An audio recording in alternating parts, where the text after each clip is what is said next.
since my cabinetry is this warm color, and my wall is a version of this warm color, I might put the whole thing in with this.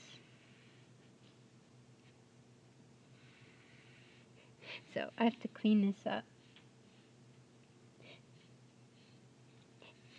It's worth, I think, investing in one or two of these big Copics.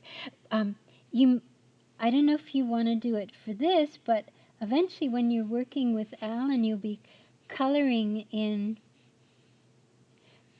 You're going to have walls, and walls they tend to be big. So this should all be done very quickly. Okay, I'm just going to go this far, and then we'll stop. So this looks impossible. To put a window in here would seem just impossible. I'm trying to show you the good habits. So right now I'm not using my card, which is bad. Everybody else is going to use their card. But this is the color of my cabinetry, and my wall is a version of that color. Set myself up here in what looks like an impossible situation in a room that has all white fixtures, but I've gone in, I've got my dark color, mainly because my cabinetry is that color. Now, first, my wall, let's find my wall color. So I'm going to make it a paler version of this color, and I'm checking to see what that looks like. Maybe I want to pink it up or purple it up a little bit, just to be really out there.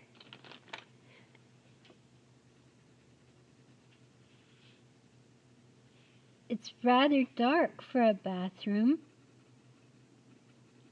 So I'll see what it looks like if I just put the purple. It's too dark for a bathroom, so. This is a teenage girl's bathroom. Has to be, right? It's, you know, who else would go in here? Sorry, teenage girls everywhere.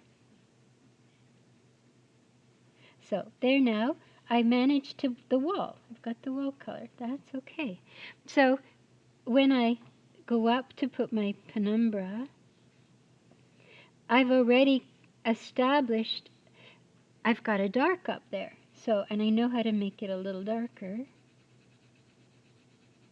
If I want, I could get rid of some of that variation in the color. But I think in this room, with these bizarre colors, who's going to notice that?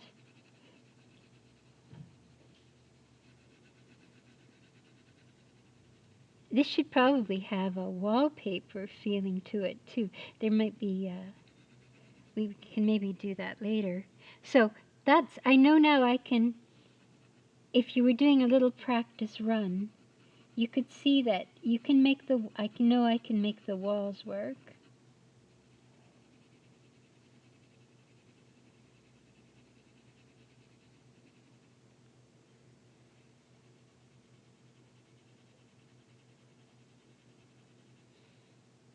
And a little more white over the seams because I was in a hurry. And brightest up around the light fixtures up here. Okay, so I've got that part working. This is the right color, so I don't have to worry about that. These are white tiles, so they're going to be lightest here, and then they're going to be a little dark. So I press at the beginning and then just softly afterward. So you're always making gradual values, never just flat. Although that looks beautiful too, just a solid flat.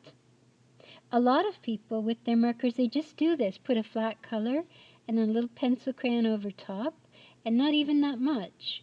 And they manage to get, and that's working okay for my tiles.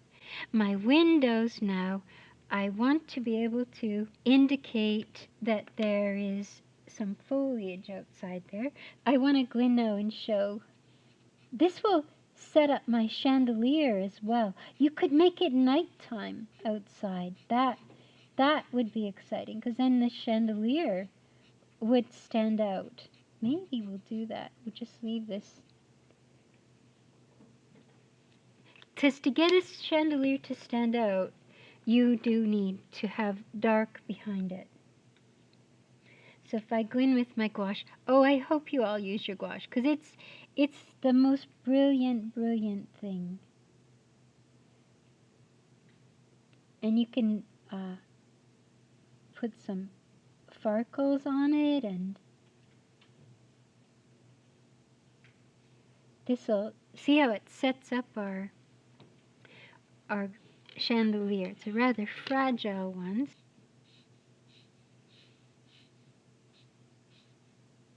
With strips like this, remember, come one side, light in the middle, because that's where light is going to hit.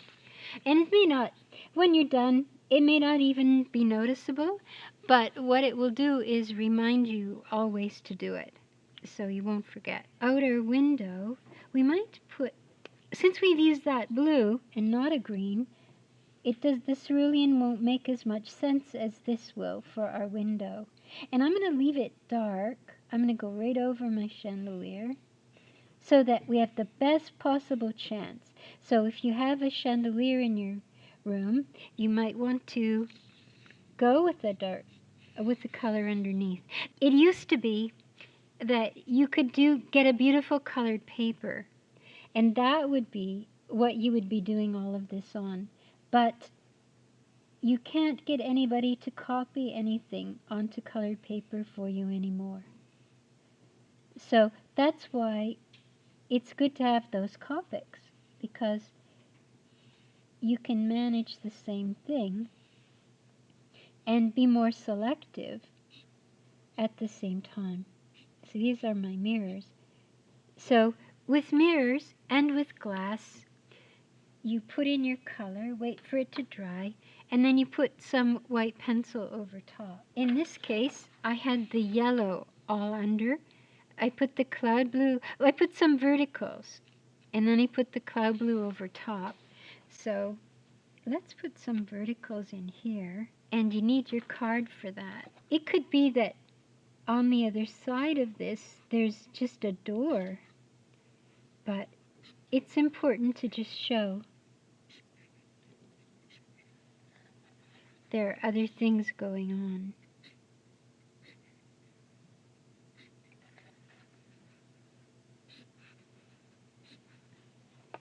So that it doesn't look like the window. So I'm just going to put a very faint wash.